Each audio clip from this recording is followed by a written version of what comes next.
Hello, I'm Justin Perkins. This is Talk Junkie. Yesterday, I went for a little jog in the rain, and I don't like jogging in the rain at all. It's fairly enjoyable in the summer. Yesterday, not enjoyable at all. And when I go for a walk, a hike, a run, it depends on the day and what I'm doing.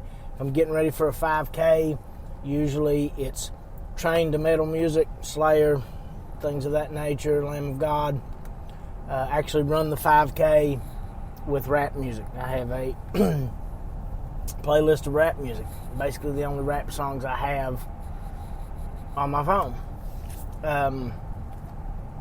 Then some days I'll like right now, it's trying to get back in shape because I've been extremely lazy and I've put on an extreme amount of weight. And I'll listen to podcasts because I may run a lap, may run a mile, and then the other 2.5, 3 miles just walk because it's all I'm capable of doing. May walk all 4 miles, or actually it usually ends up being between 3.5 and 3.9 right at a 5K, just based on the route that I take. Some days it's nothing, especially that happens more with hikes, or like yesterday morning I was trying to work out this short story. I wrote it and it was going to be in the upcoming book, and now I'm just going to hold back and either do a collection of short stories or do a little something else. I'm not sure. And so I held on to all the short stories. But I wrote one about this guy. He's head of development for AI for his planet, and he's really making progress at lifelike AI. The problem is the AI continue to develop in a way that's, although unrestricted, it's kind of troubling to the other people on the scientific board that he has to present his findings to. The culture he lives in, you have people that work in various departments basically, and his department is science, and there's a board who has to approve or reject programs, and he's basically in a race trying to get his AI program approved over someone else's. His name is Noah. Noah is programming as best he can free will into these AI, but he's also programming things that would force these AI, or would allow these AI to think outside of the restricted parameters of his people. The issue that the board has with the AI is they continually develop warfare, greed, and religion. And it's almost, those three things are bred of fear, and his people don't really live with fear the way we live with fear. They look at it more rationally and want to get it out. And he finds that if he takes fear out of the AI, then he takes out free will. So they cancel his program after giving him one last try. So Noah, his wife Lilith, they jump onto a ship, and they take off and they leave. They end up finding a planet, getting prototype A1 onto the planet. See, these AI are built and used on a small planet that's completely made by Noah's people. It's a completely artificial environment. And they're charged by radiant electricity, just basically these large, for lack of a better word, light plants that they use on, or light sources that they use on the outside of the, because Noah comes from a very dark planet that they live mostly underground. Well, Noah finds a planet with exorbitant amount of power coming from its star. So he retrofits the AI to feed the same way the planet feeds, off of this star. He basically makes the AI solar powered. Now, the name of the AI that he's able to keep is A1. He eventually just gives it the name of Adam. He eventually creates it a counterpart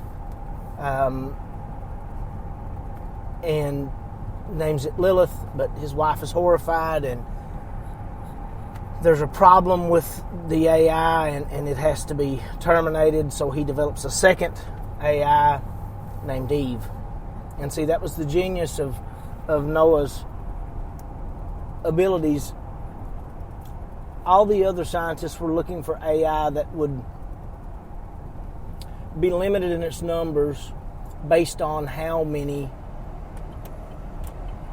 society produced for it. But in this situation, Noah's come up with this novel idea of allowing the AI to replicate themselves. It requires a pair of two viable AI, but they then in return can create a third life, and there won't be a need for a whole lot of them. Anyway, the story goes on. That's basically, you get the gist of it. It's a long, complex, drawn-out way of just saying, hey, we're actually artificial. As I'm walking yesterday, running, whatever it is, this is going to be a long ride, people. This is one of those probably trippy thought exercise ones that are just either going to be really fun for people or really boring. I don't know. But as I was walking yesterday, I just got done today and I'm dying of thirst. Hold on a second, let me get a drink. As I was walking yesterday and the rain was just pounding on me. It wasn't raining hard. Let me I guess I explained that poorly. It was raining on and off fairly hard, but even when it wasn't raining, I'm on top of a pretty elevated place, and the moisture in the air is thick. Like it's that moisture you can see. It's a really just dense moisture. And I'm walking and I'm griping to myself about the rain, about the moisture, and I'm trying to work out this short story in my head, and I'm thinking to myself, well, the rain would obviously short out any AI in that early of a developmental stage, and just laughing to myself, and you're looking at AI just basically melting down everywhere. That is, if the rain were not naturally akin to the AI, if they didn't come from the same creation. And then my thoughts shift, and people who know me know I am a huge fan of The Matrix, and a tad bit obsessed with not the real belief that we're in a simulation, but the possibility that we're in a simulation. And then I thought to myself, okay, if we're in a simulation, if we actually are the AI, I mean, for all intents and purposes, who says that our physical self is somewhere else and this is a mental manifestation of a projected world? Why are we not just programmed? Why do we have to be physical beings? That's something I never really think about in the simulation theory. I never think about the possibility that maybe we're not actually physical beings. Maybe we're not actually people. Maybe instead we are programmed. Maybe there are some physical beings out here. There's no way for us to know who's who. Maybe they know. Maybe they truly know. But if we are AI, or if we are programs, but let's go and let's say that the bodies are physical. And let's say that the world is physical. Let's say possibly it's artificially built, that it's not an actual planet, but let's say that it's an actual environment and we have a physical representation there in the body that we're in. And then what's the rain? Is the rain like a self-lubricator? Is it something that keeps the vessel? Because the earth would not only be a vessel but also a habitat. Is it something that keeps that lubricated and running? Is it something that helps refuel the AI there? It makes it a process. And then we look at, and this was one of the ideas that I wanted to kind of get across in the short story that I was originally writing, that Adam has a hard time understanding. He has a hard time understanding how his world wasn't real, and he just about short-circuited when they brought him and awoken him instead of in his artificial planet, but in front of this council, this scientific council. And they were freaked out by him because he was made in their image to a certain degree, and that really freaked them out. So they were afraid of him, he was afraid of them. But his thing was when they awoken him and he realized that he wasn't in this planet that he was used to. Their explanation to him was simply, everything you regard as biological is actually artificial. You don't really know what biological is. It's a word, it's a thought, it's something that you've made up. Because see, when they would build this AI and put it onto these planets, they would program in so much existence and then basically fast forward them to 2,000 to 3,000 years of development after this certain point of existence. So they would evolve these people socially, mentally, economically, and societally, but they would do it in an enhanced manner. Now, we're talking about Noah's people live for millions of years, so life expectancy to them is not an issue. And the only reason it becomes an issue for people like Adam is something further down the line that comes along in the story. And one person has read a couple bits and pieces, and they're like, look, you stole the creation story. All stories are very similar, but yes, it is a version of the creation story, but a different creation, a different people. The best retelling of the creation story, in my opinion, is if I'm not completely blanked, is the Twilight Zone version. That's the best retelling of it myself. But this revelation that I came up with for my character in this story, that he doesn't really know what biological is. What is biological? His people determined what biological was. Noah's people didn't have the term biological. They didn't think of things as biological and artificial. They thought of things as, to simplify it and not really go into, they thought of things in regards to existing and created, I guess. And to them, Adam was created. Now, this perception of what we consider biological and what we consider artificial here in real life hits me mile 2 of a wet, cold run that was not really all that enjoyable. I'll be honest with you, but I'm trying to get back in this habit of running every day. And being that I'm laid off, it's definitely affording me the opportunity. As I'm running and I'm thinking about this, it really does bring up this curiosity. What are we, and how do we reconcile what we think we are with what we can prove and what we can't? Just general crazy things that you think about on a cold, rainy run. I went on with the cold, rainy run and got it done, and I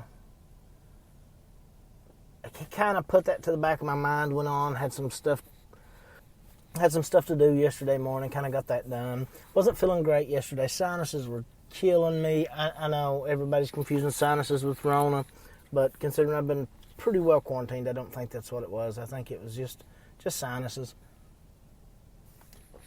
I really didn't think about it a whole lot again. Then I went to sleep last night, had some odd dreams, and then I went out today, and I started out today with a little bit of music, and I ran that first mile. I would say I jogged that first mile, and I jogged it horribly, but I did make it at a faster pace than I had been. And then after that, it was everything I could do to walk. But I'd started a couple songs before the end of a playlist, so it played those songs and then quit, and I just didn't turn it back on. I didn't take the headphones out either. It got me thinking about this ideal. It popped in my head again. I dreamed about it. I thought about it yesterday, and it's separate from this short story that I wrote, and it's an ideal that I'd never really had to that level. That what if we are completely created? I mean, I know religiously a lot of people, I'm not talking about that. I'm talking about that we're not what we think we are. Or what if our understanding of what we are is just misled and misunderstood? What if we are either a simulation for a physical person, a place or thing, or are we an actual artificially constructed environment?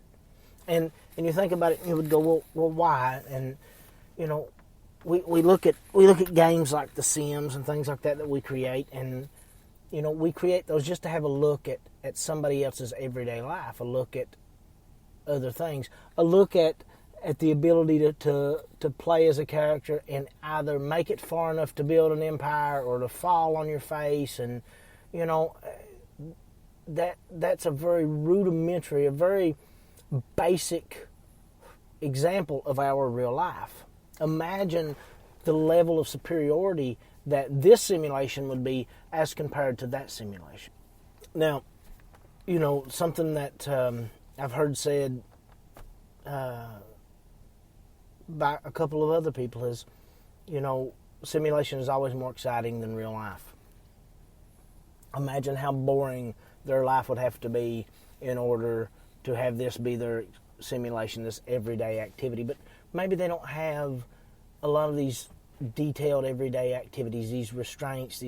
When something's new to you, even though it may seem boring to us or mundane to us, that's because it's common to us. When something's new to you and it's not, then it can be exciting. It can be those things. But what if, you know, we always look at it as selfishly as entertainment, because that's the type of people we're either we really are or we're programmed to be.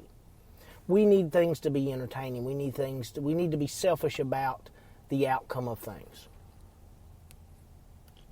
Maybe if we are AI, maybe if we are artificially created, maybe if we are some complete artificial existence, then our purpose is not some selfish, you know, entertainment structure. Maybe it serves other things. You know, I personally invest a lot of belief in science, and I personally feel that even though we've not got everything exact, that science and mathematics will be our path forward. That's how we will learn and grow. And mathematically, it seems not only conceivable but fairly well probable, to my understanding, and believe me, it's a very limited understanding, that the multiverse and multiple realities are very, at least 9. Mathematically, it's possible to prove at least 9. What if that's not just an alternate universe for us, an alternate reality? What if that's another simulation, another program? And what if those programs, that 9-layer program with variances in each layer, is just a data set, just a way to collect information? then we go from being this selfish, looking at it from our selfish desire for fun and entertainment and self benefit to looking at it as a useful situation. We are part of a process to collect data. We are part of a process to maybe run variations, run variables. Maybe we are very much a representation of the real world us, just slightly less technologically advanced. They keep us behind a certain point. Or maybe in certain regards they keep us right there. We're right there. We're right where they were when they first developed AI. Because, between eating habits and accidents and all of these other variables that they could look at and try to get data sets on, you also have the distinct possibility that we're being used to advance other technology, be it surgical technology, whatever it is. So they introduce H1N1 to one reality. They insert the coronavirus into this reality, and then they study it and they look at it and they go, okay, this is how it spreads. This is how people under this type of government would react. This is how people under this type of religion would react.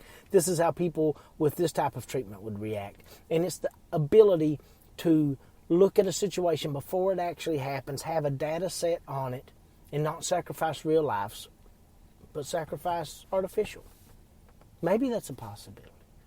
And, people would say, well, I mean, why would a biological virus affect an artificial person? We don't know. We don't know what we see as biological and artificial. Those are words that we gave two different structures. Maybe reality is a lot more intertwined. Maybe reality is a lot more of a combination of the two. We really don't know. It's all a crapshoot. It's all a guess, because we can only look at what's presented to us, what we have available to us, and what we have available to us, obviously, if not desired, would not point us in that direction. It's just not. It's not having the full story, and possibly their desire is to have better. Not AI, but maybe that is their desire. Maybe their desire is to have better AI. What do? If you want better AI, you put it into our hands and allow AI to develop AI. See, we are under the distinct belief that once AI, I say people who know much more than myself, that have me a little afraid of AI, are under the distinct impression that once AI starts developing AI and takes humanity out of the process, AI will become far superior. It also may lose its desire to keep humanity around, but it will become much better because they take a lot of things out of the process. They take logic. I wouldn't say logic. They won't do illogical things. They won't use emotion and things of that nature because they're not programmed that way. Maybe that doesn't create the best AI. Maybe we're inaccurate about that. And maybe AI is already taken over. And they don't have the ability to create the AI that they want. So, the purpose in us being here is for us to create better AI. AI with a different influence, a human influence, whatever human is, whether it's biological, artificial, whatever it is, but to create that AI with a human influence. And maybe they simply kept a couple of us around, simulated us, put us back in a situation that we're familiar with, and said, here, create us AI. Create us human-influenced AI. Because maybe that's better. Or maybe we never existed at all in the real world, and they want an artificial representation of us, and the only way to do that is to take this program they wrote and have that program create artificial life. I really feel like I should probably be doing mushrooms or something right now. I am drug-free completely, so unfortunately that's not going to happen at this point in time. But I know this is a trippy thing, and it's not your average podcast, but, as somebody that, that's the beauty in having this podcast, is to be able to do these thought exercises and to get feedback on it, and people will send messages back, and you know, I'll get an input on this crazy feeling that I have. And in terms of virtual reality and things of that nature, imagine that if this is a simulated reality, how much further ahead it is in detail and everything compared to the VR that we currently have. But what if this VR, the VR that we've created here, that we have access to, but what if this VR bores whoever's developed it? And we are the program to write them new VR. We are the program. They want the Fortnite VR. They want cartoonier looking VR. Or they've hit a standstill, and this VR is magnificent and wonderful. As I look at this blue sky, and I look at the buildings and the grass and the trees and everything around me, that this VR, this is their threshold, this is their limit. They can do no more. When we, as a biological, or as we perceive ourselves, a biological entity, when we get to a point that as biological humans we feel like we can do nothing more, what do? We build programs. We go digital. We start making programs and have those programs try to exceed what we can do. We can't put the emotion, the love, the heart, all of that in, but we can put the numbers in, the data. They can work from a method that we can't work from, completely void of emotion.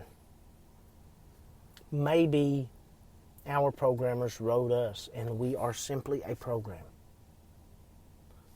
that can do something that they can't. And our goal, however long it takes for us to run in simulation, is for us to eventually create for them the VR that they're looking for. That what's an eternity to us is the blink of an eye to them to get a new software, a new VR, a new program, to have this program grow and create and make something greater. We're crunching the numbers, we're running those things. Now, the important part. Do I believe that we were brought here from another planet by a guy named Noah on a huge ship that, this is corny, but it's in the story, so I'm going to tell on myself, on a huge ship that he calls an ark, and that we were programmed? No, I do not. Obviously, I don't believe that. Do I believe that we live in a simulation? At this point, no, I do not. I don't see anything that really points to that even a little bit. I think sometimes we have this sense of grandeur about ourselves, that we're so important that we must be completely unique and different from what we really are. I do, however, wonder how we know what's biological and what's artificial. Not even that. What's biological, maybe, and what's mechanical. It's a weird thing. We've put a definition on biological. We've put a definition on things that are naturally formed, things that are created, so to speak, in the natural world. And then we've put a label on things that we create. When we look for life outside of our planet, we look for biological life. We look for, I don't know. It's those things I always find interesting, and those things I like discussing. I really like sitting down with someone and having a conversation on what really is biological. I'm not a scientist. I'm not an expert. You don't have to be. I don't know all these amazing facts and statistics and all these ridiculous things, but I have ideas. I have thoughts. See, those are very important. Those, if anything, are what make us either humans or the greatest computers ever made. Maybe there's a reason why we feel so important as a simulation, because there's never been a simulation as unique and as important as us before. I don't know. But I like the ideal of thinking about those things, of talking about those things. That's what I wanted this podcast to be, and it's got away a couple times. I could get on here and I could pick certain people who are doing certain things that I just don't agree with or don't like, and I could get on here and I could constantly discuss just individuals and individual things. And the thing about discussing ideals is when you discuss ideals, it leads to other ideas. When I get on here and I do something like this, it leads to inspiration for me to go write. It leads to inspiration for me to think about stories that I'll tell in my mind 1,000 times, that'll never hit paper, that I'll never share with anybody else, that'll never make it to this podcast. But to me, those stories are invaluable. Those thought processes are invaluable. Those activities allow for me to advance not only how I see things, but my ability to break things down, to look at things, to understand things. And to me, it makes me a better person, a better machine, a better computer. It improves me, and I like that. I enjoy that. So, no, you're probably not going to get the best news and current events here. Sometimes you will get some current event stuff, but I hope that you enjoy episodes like this. And if you do, send us a message at talkjunkie@gmail.com and let us know. That's the new email. Still have the new mailbag coming up. Working on some other stuff. Should get the book in this week to get a first look at it. I'll read you some stuff out of it maybe on a podcast this week. I don't know, I'm wanting to look at the cover and all that stuff and see how I kind of feel about it. And then the release date's going to be completely up in the air because I don't know when I want to turn this thing loose. Mainly because I want to be able to get out and do some readings and talks with it like I did with the other book. That this one's got a good feel to it for me, and it's kind of dark, and I don't want it to get perceived the wrong way. I don't know. I want to kind of get that out there before I do that. I've thought about this. There's a lot of things that influence me. So every so often, maybe every episode, every couple episodes, I give you a quote. Pretty often, pretty regularly. But also, I think a fun thing to do maybe at the end of some of these shows would be to give you, hey, this is a movie I've watched, this is a show I've watched, this is a book I've read, or this is an album I've listened to. This is something that's influenced me one way or the other. I did a poetry one the other day, a poetry podcast, and I mentioned a lot of poets and things that have kind of influenced me. So I'm going to not do the book today. Instead, I decided to go with a show. It's on Netflix. It's made by a gentleman named Duncan Trussell, and it's called The Midnight Gospel. There's only 6 or 7 episodes. It's not your normal show. It's almost a DMT trip with an interview, an animated DMT trip with an interview. I would assume. I've never tried DMT. One of these days, hopefully, I would like to experience that. But it's a very weird, a very weird show, but it's a very good show. I wouldn't necessarily say it has to be viewed in order, but I will say this, and most people do watch things in order. I know sometimes I'll get in, just kind of look for. I think every episode's good, and I think you should watch it in order, because everything up till that last one has a different vibe, and then that last one, just with his mother, is a great, great episode. But that would be my advice. Check out I think it's The Midnight Gospel. I hope that's correct, the title of that. Check that out. It's on Netflix, it's on Netflix. Send in your stuff. Let me know what you think about these weird little podcasts. And I am working on another podcast. And the only reason I'm even considered doing another podcast is that I don't want this to be overtaken by the type of stuff I do on the other podcast. And then, I don't know.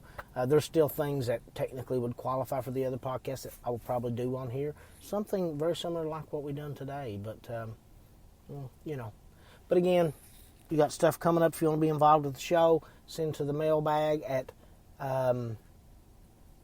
talkjunkie@gmail.com. Please send something. Let's get this. Since I changed emails, got a flood that first day, and then I'm kind of down. Like, look, it's nothing personal against anybody, but not every email is made to be shared, and like I like the fun ones. I want some good stuff, so I just need a couple more jewels to get in there and do another mailbag episode. But I'd like to do one before the end of this week or next week, if possible, if I can get everything in and if I can get the time to do them. We are very quickly approaching our 100th show, and I have no idea what I'm going to do for that, but hopefully it's something great. Let's do our quote. I'm going to have to add to my book. I've got a couple different quote books, and these are just quotes I've written down. This one was written in. It's the one I keep with me most of the time. It was written in when I was in a very big Nietzsche phase. A guy that he seems egotistical. I don't know. We'll talk about our various feelings of Nietzsche on the day when we cover Nietzsche. But this quote is from Nietzsche. You have your way. I have my way. As for the right way, the correct way, and the only way, it does not exist. Don't suck. Don't be mean to people, and don't die.